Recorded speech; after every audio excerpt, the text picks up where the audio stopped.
In Fort Worth, officials of the Texas Electric Service Company are counting their blessings that Dallas seems to have been the hardest hit.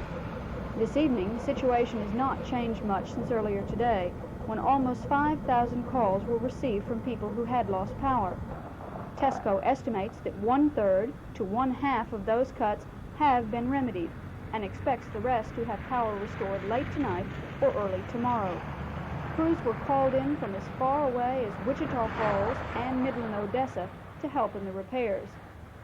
The only effect this storm has had on the airport has been to cause delays of up to an hour in takeoffs as airlines put de-icing chemicals on their planes, and cause similar delays in arrivals from East Coast locations that have been hit by more severe storms. In the city, no fires have been directly attributed to the icing. The police department says that accident reports are just beginning to come in and regard this as the lull before the storm.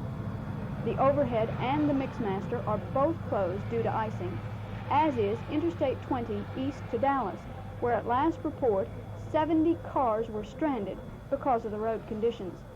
I-20 west was no better, since severe icing is reported at Weatherford, with many accidents, some involving 18-wheelers.